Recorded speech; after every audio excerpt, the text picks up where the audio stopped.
근데 이 재개발이 네. 되게 어려운 부분이 또 있는 것 같아요. 왜 그러냐면 아까 이제 말씀 속에서 나왔던 것 중에 신통기획, 모아타운. 그러니까 오세훈 시장이 당선이 됐고 그리고 난 다음에 이번 정부가 재건축 재개발에 관련된 얘기를 계속 하고 있잖아요. 네네네. 그러면은 지금 얼핏 얘기를 듣고 있는 사람 중에 하나가 현금 청산 뭐 이런 것들 막 이렇게 조각조각 정보만 가지고 신통기획 투자하면 안 되는 거 아니에요? 모아타운은 제대로 될까요? 등등 뭐 되게 생각하시는 분들이 많은 것 같은데 이 잘 모르시는 분들을 위해서 신통기획하고 모아타운부터 시작해서 지금 서울시에서 지금 진행하고 있는 것들에 대해서 조금 설명을 한번 해주시는 건 어떨까 싶어요. 네, 그렇게 하겠습니다. 사실 네.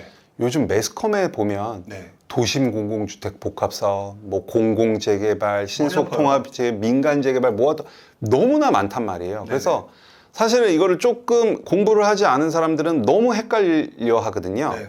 제가 아주 즐겨 보는 사이트 중에 하나가 네. 아실이라는 사이트가 있는데요. 이 아실이 제가 그 사업이 어떻게 다른지를 설명을 할 때 네.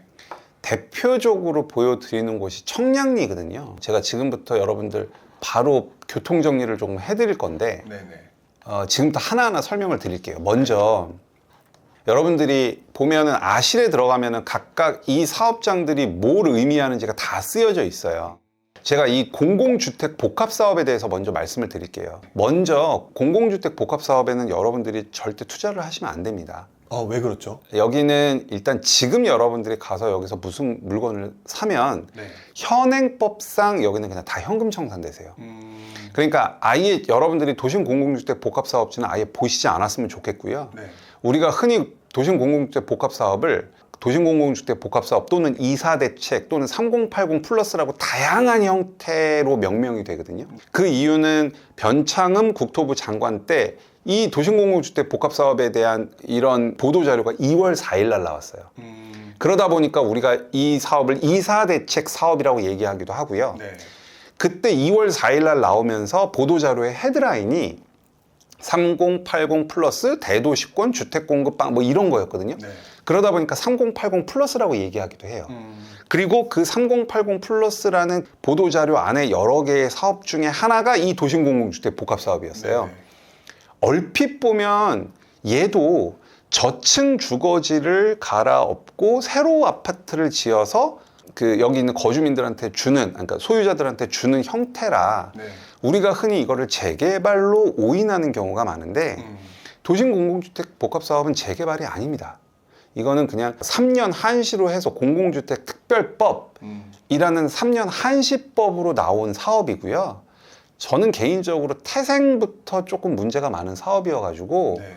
아주 소수의 사업지를 제외하고는 대부분 해제가 되지 않을까라는 게 제 개인적인 생각이고 네. 어쨌든 현행법상으로는 여러분들이 여기는 투자를 하시면 안 됩니다. 작년 6월 이후에 매매하면 다 현금 청산되게끔 되어 있거든요. 네. 자, 그러면은 이사대책 3080 플러스 도심공공주택 복합사업은 여러분들한테 말씀을 드렸고요. 네. 그러면 재건축에 대해서는 제가 별도로 말씀을 드리지 않겠습니다. 네. 그러면 크게 재개발과 가로주택 정비 사업으로 나뉘어요. 네. 재개발은 다시 민간 재개발과 공공 재개발로 나뉘는데 네. 공공 재개발 같은 경우는 그러니까 부동산을 소유한 사람들끼리 너무 싸우는 거예요. 뭐 너 잘났네, 나 잘났네. 맨날 싸우다 보니까 공공이 나서서 교통 정리를 해주면서 인센티브를 좀 주고, 뭐 예를 들면 지금은 좀 효과가 희석됐지만 분양가 상한제도 완화해주고, 네. 그 다음에 용적률을 좀 더 줘갖고 세대수도 좀 늘리고, 그 대신에 늘어나는 용적률의 반 정도는 임대주택을 만들어, 뭐 이런 기브 앤 테이크를 통해서 주거 환경을 개선하려는, 그러니까 사업 시행자가 민간 일반 조합이 아닌 공공이 좀 개입을 하는 건 공공 재개발이라고 하는데, 네. 여기는 지금 현재 토지거래 허가구역으로 묶여 있기 때문에 실질적으로 투자하는 데는 조금 한계가 있거든요. 네. 네. 그리고 투자 금액도 상당히 높아요. 저는 사실 민간 재개발 쪽으로도 얼마든지 투자할 수 있는 영역이 많기 때문에 네. 이쪽도 굳이 그렇게 관심을 가질 필요가 없다라는 게 판단되고요. 그럼 청량리에 딱 보면 아까 여기 도심 공공주택 복합사업지가 있었잖아요. 네. 바로 옆이 여기가 전농 9구역 공공 재개발 사업지입니다. 네. 이렇게 나뉘게 되는 거죠. 네네. 그러면 이제 아까 제가 재개발은 민간 재개발과 공공 재개발이 있다고 얘기했는데 그럼 민간 재개발 하나가 남죠. 네. 신속통합기획은 뭐냐면 이 민간 재개발 지역의 속도를 빨리 해주게 하기 위해서 어떤 프로그램을 입힌 거예요. 그러니까 신속통합기획이라는 것 자체가 어떤 재개발의 유형이 아닌 거죠. 네네. 그러니까 예를 들면 불용님이랑 저랑 달리기 시합을 하는 거죠. 네네. 그럼 저 앞이 꼬린 지점이면 요이 땅 해서 달리기를 해야 되는데 공공이 불용님을 더 빨리 달리게 하고 싶은 거예요. 그래서 불용님한테는 바람의 저항이 없는 옷을 입히고 그 다음에 정말 빨리 뛸 수 있는 신발을 신기고 그럼 저보다 속도가 훨씬 빠르실 거잖아요. 그렇죠. 그 옷과 신발이 신속통합기획이라고 보시면 돼요. 그러니까 본질은 그대로예요. 본질은 민간 재개발인데 속도를 빠르게 해주기 위해서 옷을 입혀놓은 게 신속통합기획이라고 보시면 되고요. 네네. 즉 민간 재개발인 거죠. 그게 이제 청량리에 가면 신속통합기획으로 선정된 곳이 여기가 이렇게 있는 거죠. 그리고 나머지 이미 지금 막 사업이 진행되고 있는 뭐 제기 6구역, 청량리 6구역, 청량리 7구역, 청량리 8구역, 제기 4구역 같은 경우는 우리가 흔히 말하는 민간 재개발, 신속통합기획이 아닌 거죠. 이건 그냥 조합들끼리 서로 모여서 하는 그런 형태가 되는 거죠. 네. 요게 이제 재개발인 거고, 네. 이제 모아타운은 가로주택 정비 사업인데, 네. 가로주택 정비 사업은 보통 다 지어지고 나면 그냥 나홀로 아파트나 뭐 많아봐야 2개 동, 3개 동 정도 되는 되게 소규모로 정비 사업을 하는 거라고 보시면 돼요. 네. 그러다 보니까 주거 환경을 개선하는 차원에서 보면 재개발보다는 확실히 선호도가 떨어지는 건 맞습니다. 왜냐하면 재개발은 그 지역 자체를 다 갈아엎어서 도로도 다시 내고 하는 건데 네. 가로주택은 그냥 조그맣게 개발을 하다 보니까 그 한계가 좀 있거든요. 그래서 그 가로주택도 뭐 A블록, B블록, C블록, D블록 해서 여러 블록이 있을 거란 말이죠. 그런 걸 싹 모아서 마치 하나의 아파트 단지인 것처럼 보이기 위해서 그런 것들을 모아서 개발하는 게 모아타운인 거예요. 그러면 제가 지금부터 신속통합기획과 모아타운의 장단점, 제가 생각하는 장단점을 말씀을 드릴게요. 다른 전문가 분들이랑 저는 바라보는 시각이 완전히 다르거든요. 네, 완전히 전 다르게 보는 게 이 모아타운과 신속통합기획이 일장일단이 있거든요. 네. 자, 일장일단은 뭐냐 하면 아까 말씀드린 신속통합기획은 민간 재개발이다 보니까 네.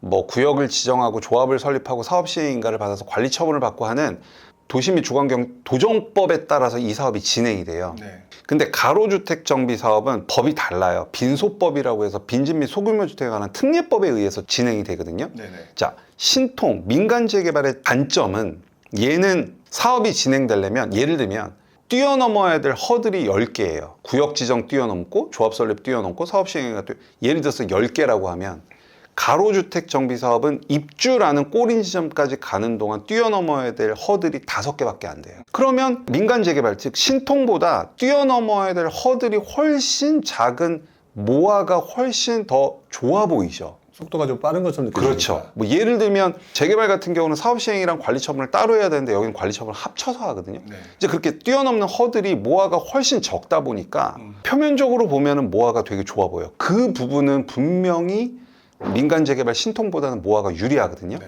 근데 모아의 단점은 뭐냐면 민간 재개발 신통은 그 구역의 조합장이 한 명이잖아요. 네네. 그리고 조합원들이 있을 거잖아요. 네네. 모아타운은 아까 제가 말씀드렸다시피 가로주택 여러 개를 묶어놨다 그랬잖아요. 조합장이 여러 명이에요. 그리고 그 조합장에 속한 조합원들이 다 따로따로인 거예요. 그래서 모아타운으로 지정되는 곳에 가보면 이 조합장들 모임 중에 대표 조합장이 따로 있어요. 그러니까 보세요. 조합장 한 명의 조합원들도 그렇게 싸우는데 그 조합장이 많은 곳에서 그 조합장들 헤드끼리 또 협의를 해야 되잖아요. 네네. 그러면 어떤 조합장은 어쨌든 공원도 만들고 편의시설도 만들려면 뭔가 기부 체납도 일부 해야 되고 네네. 그 대신 반대 급부를 받아와야 되잖아요. 그러면 누군가는 그걸 어떤 양보를 해야 되는데 양보하고 돌아왔는데 그 밑에 있는 조합원들이 너 뭐 받아 먹었냐 누구 맘대로 그거 했냐 이렇게 돼버리면 네. 아무리 허들이 5개라 하더라도 네. 이 조합장들끼리 협업이 잘 되지 않으면 허들 5개가 의미가 없다는 거죠. 그래서 완전히 일장일단이 있어서 무슨 뭐 수익이 어떻고 물건 가격이 어떻고 이렇게 접근을 하지 마시고 이 2개를 놓고 봤을 때 과연 결과적으로 정비 사업은 속도거든요. 속도가 빨라져야 되는데 이 두 개가 결정적으로 속도의 차이가 나는 부분이거든요. 네. 그래서 작년에 뭐 오세훈 서울시장이 몇 번 왔다 갔다 했었죠. 지금 모아타운 중에 굉장히 모범 사례로 잘 진행되고 있는 곳이 번동에 있는데 네. 거기 같은 경우는 여러분들 가보시면 굉장히 협업이 잘 돼요. 그리고 그 여러 조합장 중에 그 대표 조합장을 제가 만나서 인터뷰를 했었거든요. 네. 가서 만나보니까 거기는 시공사들도 다 통일을 했어요. 코오롱 하늘채로. 그러면 블록은 다 다르지만 앞에서 딱 보기에는 마치 하나의 아파트 단지인 것 같잖아요. 엄청난 대단지 같이 느껴지거든요. 그렇죠. 느껴지죠. 네. 네. 그리고 그 대표 조합장님께서 나머지 조합장님들을 잘 통솔하셔서 사업이 진행되는 걸로 알고 있거든요. 저는 네. 제가 올 초에 갔을 때 지금은 또 싸움이 벌어졌는지 잘 모르겠지만 네. 이제 그렇게 모범 사례로 가면 너무 좋은 거고 그렇지 않고 막 내분이 일어나는 경우는 오히려 신통보다 또 못할 수도 있는 거고. 그래서 여러분들이 모아타운과 신통의 가장 큰 차이는 요 관점으로 보시는 게 좀 바람직하지 않을까 싶습니다. 그럼 무작정 뭐 민간이 낫다, 그러니까 신통이 낫다, 모아가 낫다라는 개념보다는 그렇죠. 결국 본인이 또 성품 판 만큼 발품도 팔고 그렇죠, 그렇죠. 인터뷰도 하고 또 그래야 되겠네요. 그렇죠. 그 사업장의 참여자들과 추진 주체들 이런 네. 거에 따라서 결정해야지 단순히 신통이 낫다, 모아가 낫다 이거는 별 의미가 없다는 거예요. 아까 얘기 중에서 공공재개발 사업이 있었잖아요. 네. 요즘 공공재개발 사업이 뭔가 쑥 들어간 느낌이 드는데. 그렇죠, 그렇죠. 예. 그건 좀 별론가요? 사실 이건 뭐 개인 취향인데 네. 이제 저 같은 경우는 내 일을 그러니까 잘 사는 흥부 일을 내 일처럼 해주는 남은 없다라는 게 제 인생의 원칙 중에 하나인데 개인적으로 저는 그렇게 공공을 신뢰하는 편은 아니고요. 근데 이제 아무래도 아까 말씀드린 임대주택 비율을 좀 늘리는 부분도 좀 있고 네. 그다음에 이제 공공이 개입하는 거에 대해서 반감을 갖는 경우도 좀 있단 말이죠. 네. 작년에 신속통합기획으로 선정된 곳 보면 그 아까 말씀드린 도심공공주택 복합사업지로 선정된 곳이나 공공재개발로 선정된 곳은 응모를 못하게 돼 있어요. 그냥 신통이 훨씬 빠르고 민간이 하고 너희들이 원하는 시공사 너희들이 원하는 대로 다 해주겠다고 하니까 네. 공공재개발 지역에 있는 사람들이 신통 쪽으로 이렇게 바꿔가려고 지금 좀 여러 사업장들이 공공재개발 철회를 요구하고 있죠. 물론 잘 가는 곳도 있고요. 그 오늘 얘기 중에서 신통기획 얘기가 아무래도 조금 더 유리하다라고 좀 생각이 들기도 해요. 공공재개발보다요. 예, 예. 저는 그렇게 생각해요, 개인적으로. 모아주택 또는 이제 뭐 공공재개발 그 중에서도 이제 신통기획이 저라도 조금 더 관심이 가는 것 같은데 네. 신통기획도 선정된 지역이 있을 것이고 네. 그 다음에 이제 아직 뭐 선정이 안 돼 있는데 말만 오르락 내리락 하는 데도 있을 거고요. 그렇죠, 예. 그렇죠. 되게 또는 이제 신통구역이 되기 위해서 좀 준비를 하고 있는 곳들도 그렇죠. 있을 거고 되게 많은 곳들이 있을 것 같아요. 네, 네. 이런 것들에 대해서 그 내가 만약 거기를 갖다 보면서 투자를 해야 되겠다. 네. 어떤 식으로 전략을 갖고 접근을 하는 게 맞을까요? 일단은 투자금 먼저 말씀을 드리면 네네. 지금 매스컴에서 신속통합계획에 대해서 워낙 떠들어서 그런데 네. 여러분들이 이건 반드시 알아두셔야 될 게 네. 신속통합계획은요. 옛날에는 재개발을 하기 위해서 기본계획이라는 걸 잡고 정비구역으로 지정을 할 때까지 한 5년이 걸렸었거든요. 요거를 빨리 2년으로 해주겠다는 거예요. 그게 신속통합계획은. 그럼 네. 여러분들 잘 생각해 보면 지금 신속통합계획 선정지는 재개발 구역 지정도 안 된 거예요. 재개발이라는 게 구역이 어디 할 건데 구역이 먼저 지정이 되고 그래서 누가 할 거야 이 사업을? 조합이라는 게 설립이 되고 그 다음에 어떻게 할 건데 아파트 어떻게 지을 거야? 사업시행인가라는 걸 받고 자 누구한테 몇 평 얼마 해줄 건데 관리 처분 이런 절차에 의해서 재개발이 진행이 되는데 사실 재개발의 이런 절차에서 구역 지정 단계에서 투자하는 건 굉장히 리스크가 높아요. 이게 사업이 어떻게 될지도 모르고 엎어질지도 모르고 굉장히 높은데 신속통합계획은 하물며 구역도 지정이 안 된대요. 그러니까 여러분들이 신통에 내가 투자를 하겠다라고 하면 이게 리스크가 높다라는 거는 반드시 인지를 하셔야 돼요. 절대 안전한 투자가 아닙니다. 여러분들이 그걸 먼저 인지를 하셔야 돼요. 근데 그런 내용에 대해서 얘기 안 하고 여기 좋아라고 하는 분들이 은근히 많잖아요. 그렇죠. 그래서 저는 특강 때 항상 말씀드려요. 분명히 신속통합기획은 하이 리스크 하이 리턴이니까 그거에 맞게 본인들이 인지를 하고 투자를 해야 된다라고 말씀을 드리고 있고요. 네네. 아시다시피 뭐 부룡님도 그러셨지만 저는 하락장 하도 세게 맞아가지고 네. 항상 따지고 보수적으로 보고 투자를 하거든요. 그래서 저한테 이제 상담을 오시는 분들한테는 예를 들어서 내 투자 금액이 뭐 내가 가진 현금이 한 4억 이상 된다라고 하면 저는 굳이 신통해 하지 말라고 해요. 왜냐하면 구역 지정도 안 된 건 팩트니까. 물론 서울시에서 정말 열심히 해주려는 게 보이기는 하지만 네네. 현 시점에서 봤을 때는 신통기획으로 선정된 곳이 100% 구역 지정이 된다라고 보장할 수는 없거든요. 그 보도자료에도 보면 구역 지정이 안 될 경우에는 철회하겠다 이런 문구도 나와 있단 말이에요. 그리고 구역 지정이 되기 위해선 주민이 3분의 2가 동의를 해야 되거든요. 근데 신속통합기획 접수 동의율은 30%였어요.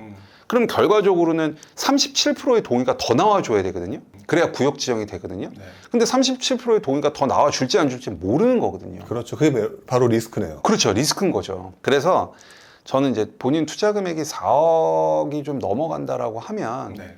신통에 하지 마시고 그냥 일반 민간 재개발 지역 중에 조합 설립 민간 난 곳으로 하라고 말씀을 드려요. 그게 오히려 리스크 측면에서 네, 낫다. 네네. 네. 어디에 재개발을 할지와 누가 할지가 그래도 정해졌잖아요. 네. 네, 그렇게 하라고 말씀드리고 만약에 내 투자 금액이 한 3억 원대 정도 된다라고 하면 신속통합기획 선정지역 그 다음에 내 투자 금액이 한 1억에서 2억 원 정도 된다 그러면 신속통합기획 미선정 지역 내 투자 금액이 1억 원 아래다 뭐 한 6천 7천만 원이다 그러면 지금 신속통합기획을 준비하는 곳 요렇게 저는 좀 나눠서 드리거든요. 자, 그럼 여러분들 궁금하실 거예요. 선정구역은 어디고 미선정은 뭔지 아마 궁금하실 건데 일단 작년에 오세훈 서울시장이 이제 5월 달에 6대 재개발 규제 완화 발표하면서 네. 신속통합기획이라는 걸 처음 제시를 했고 네. 그 다음에 이제 9월인가 그때부터 접수를 했거든요. 그래서 총 102곳이 우리 재개발 하고 싶어요. 신속통합기획이라는 옷 좀 입혀주세요라고 102곳이 각 자치구에 신청을 했어요. 뭐 성북구, 은평구에서 102곳이 신청을 했고 그 중에 44곳이 각 자치구에서 떨어졌어요. 최종 58곳이 서울시로 올라갔거든요. 네네. 그 58곳 중에 서울시가 21곳을 신속통합기획이라는 옷을 입혀줬고 네. 나머지 30여 곳은 서울시까지 올라갔지만 서울시에서 떨어졌거든요. 네네. 그래서 저는 그 21곳을 선정구역이라고 얘기를 할 거고 그 다음에 37곳을 미선정구역이라고 할 거고 네. 나머지 44곳은 이제 아예 탈락지죠. 근데 아까 제가 여러분들께 화가 얘기 잠깐 말씀드렸었잖아요. 네네. 이 신속통합기획 그 44곳 중에 화가 작업한 데가 있어요. 그래서 거기가 보면 이 친구들이 대략 빌라를 9,500에서 한 1억 500 정도에 사서 네. 제가 국토부 실거래가를 뽑아 보니까 네네. 대략 한 1억 7천에서 8천에 털고 다 빠졌고 그 추진 세력들이랑은 지금 연락이 안 되고 있고 제가 거기 임장을 가보니까 그 빌라의 가격이 지금 현재 수리 안 된 게 9,500, 네. 수리된 게 1억 500. 얘네들이 작업해서 털고 나가니까 이 가격이 그대로 다시 떨어졌거든요. 원래대로 돌아간 네, 거예요. 원래대로 돌아갔어요. 44곳 중에 네. 몇 군데가 있거든요. 그래서 아까 주의하시라고 말씀드린 거고. 네. 여튼 21곳과 37곳이 됐는데 네. 이제 아까 말씀드렸다시피 이 21곳 내 투자 금액이 한 3억 정도 된다 그러면 선정구역을 위주로 보시고 네. 한 1, 2억 정도 된다 그러면 미선정 구역을 좀 보세요. 왜냐하면 지금 선정 구역 같은 경우는 현재 토지거래 허가 구역으로 묶여 있고요. 네. 그래서 내가 사고 싶으면 실거주를 해야 되는 거고 그다음에 권리산정 기준이라고 그래서 어떤 부동산이 있을 때 어떤 날짜를 기준으로 소유권 등기가 그 전이냐 후냐에 따라서 현금 청산이 되거나 아파트를 받거나 그러거든요. 그런 권리산정 기준일도 들어가 있고 그 다음에 건축 행위 제한도 그대로 들어가 있어요. 그래서 내가 뭐 단독다가구를 부셔가지고 뭐 신축이나 증축 이런 걸 못하게 돼 있는데 네. 이 규제가 똑같이 미선정 구역 37곳도 들어가 있어요. 근데 이 미선정 구역에 건축 행위 제한이라는 서울시에서 고시문을 배포를 할 때 네. 그 고시문에 보면 이 미선정 구역을 건축 행위 제한을 하는 이유에 대해서 써놨거든요. 그 고시문에. 그럼 그 문구 중에 어떤 문구가 있냐면 향후 원활한 재개발을 추진하기 위해 라는 문구가 들어가 있어요. 그러니까 그 문구를 보면 좀 해주겠다는 뜻이잖아요. 네. 미선정 구역 나중에 좀 해주겠다는 얘기. 그렇죠. 근데 제가 직접 임장을 다 가보면 네. 다 되진 않을 거예요. 절대 다 되진 않을 거고 네. 그 중에 일부는 선정 구역으로 좀 될 가능성이 높죠. 그래서 여러분들이 한 1, 2억 대 정도 된다 그러면 이제 이 미선정 구역을 보면 되는 거고 네. 그 다음에 세 번째 선정 준비 구역 같은 경우는 어떻게 될지 아무도 모르는 거예요. 그렇기 때문에 여러분들이 아까 제가 말씀드린 공간정보 플랫폼으로 거기가 정말 정비구역 지정 요건이 되는지를 확인하셔야 되고요. 더 더 키포인트는 지금 신속통합기획은 자치구별로 서울시에서 안 분배분을 하거든요. 그러니까 뭐 성북구에 하나, 뭐 은평구에 하나, 뭐 도봉구에 하나 이런 식이거든요. 네네. 이게 그 자치구 내에서의 경쟁이에요. 이 자치구 내에서 내가 얼마나 주거환경 개선이 시급하냐의 문제거든요. 그럼 예를 들어서 여러분들이 뭐 강서구에 신속통합기획 준비구역에 투자를 한다고 하면 강서구에서 선정된 곳이 있고 올렸다가 떨어진 미선정 구역이 있을 거잖아요. 네. 얘네보다 더 낙후가 돼야 되는 거예요. 이 데이터를 비교해 보셔야 돼요. 그 구에서 미선정 구역으로 남는 애들이 있을 거고 지금 준비하면 네. 적어도 얘네들보다 지금 준비하는 애들이 더 낙후되어야 네. 선정될 가능성이 높은 거잖아요. 그렇죠. 그래서 여러분들은 이 데이터뿐만 아니라 공간정보 플랫폼을 통해서 여기 있는 애들 데이터도 다 보셔야 되는 거예요. 그리고 가장 중요한 거는 여러분들 인생에 큰 타격을 입어서는 안 되는 금액이 투자가 돼야 돼요. 영끌해서는 안 된다. 절대 안 됩니다. 네. 절대. 예를 들면 뭐 반드시 소액 갭으로 들어가셔야 되고 그 소액이라는 거는 사람마다 다 다르겠죠. 누구한테는 2천, 3천이 소액일 거고 네. 누구한테는 8, 9천이 소액일 수도 있는 거고요. 그러니까 그 돈이 없어도 내가 인생을 살아가는데 아무런 문제가 없는 정도의 소액으로 신속통합계획 준비구역에 넣어서 장기적으로 기다릴 수 있는 그 마인드가 아니면 좀 이렇게 함부로 덤비셔서는 안 되는 거죠.